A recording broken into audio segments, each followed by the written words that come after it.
guys, so magpe-pray na po kami na.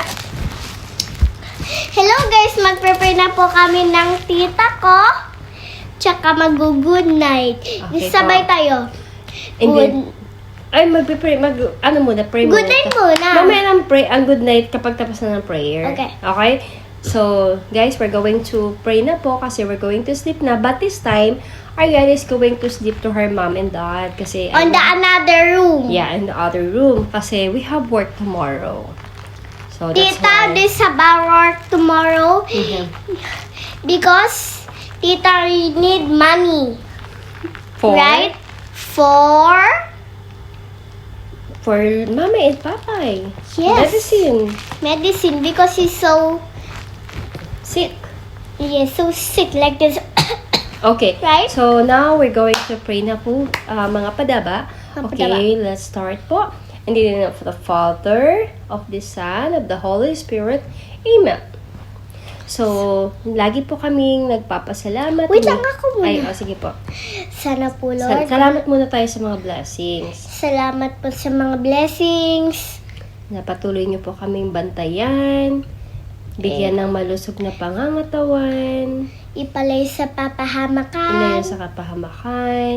Tama. And yun po, patuloy po kami nagpipray na pagalingin niyo po si Lola.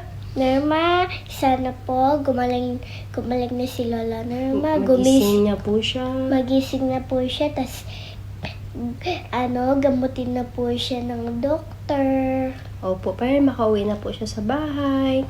And then, syempre, patuloy po yung prayer natin na si Mamay, na yan nga po, nakalagi na lang po nakahiga. And recently nga po is, ayun, after po ng blood chem niya, marami pong mga kailangang gamutin sa kanya. Pero dahil na nga rin po sa katandaan ni Mamay at parang ayaw na rin po niya lalagyan pa siya ng mga tubo. So, for now, ang ginagawa na lang is continuous yung medication niya, yung gamot, pag-iinom ng gamot, and then may bago naman siyang milk na iniinom. And yun nga po, praying na makarecover pa rin si Mamay. Kaya makasama pa po namin siya ng matagal. And then si Papay din po, good health. Sa papay din po, sana po, sana gumaling na po yung sugat niya sa paa para hindi na siya makahawak ng tungkod. Opo. Nagpe-pray muna kami! Opo. Tapos, si Lolo Digoy, kasi nagpa-fluctuate po yung kanyang blood pressure, na ma-normalize na rin po yung blood pressure ni Lolo Digoy. Sino Tama. pa?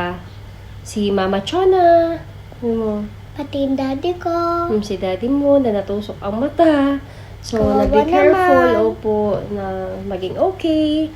Sina Tito Willard, yung kung ano may problema ni Tito Willard, maayos na rin po siya.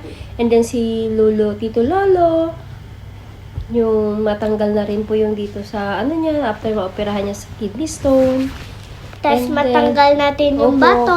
na si Tito Freddy din po, na maging okay din po yung work niya. So, lahat po kami, yung work ko rin po, yung health. So, lahat po ng Tsaka mga may yung- sakit, pagalingin po Tsaka ninyo. po, Lord, magka-work na po yung mami ko, tsaka magka-school na po din ako, Lord. Opo. So, yun po yung laging prayer namin. Maraming po salamat sa lahat ng blessings. Ayan, so patuloy po tayo mag-share din po ng blessings sa ibang paraan nga lang po. Kasi for now, medyo short din po tayo sa financial. So, main priority po natin, syempre, ang family din po namin.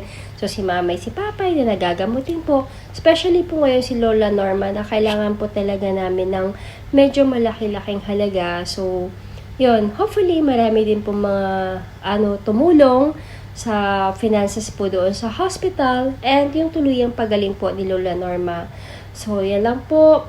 Patuloy po kami nagpapasalamat and nagpipray in Jesus' name. In the name of the Father, the Son, of the Holy Spirit. Amen. So, good night na tayo. Sabay tayo. Opo. Good Good night, everyone! Guys, yung sabi mo, guys na lang tayo. Sige, guys. Good night, guys! Love you, guys! Love you, love you! Thank you for watching! Thank you for watching! Good night na. Matatapos. Love you! Ariana, love Love you! you. Okay, guys, bye! Bye! And mo.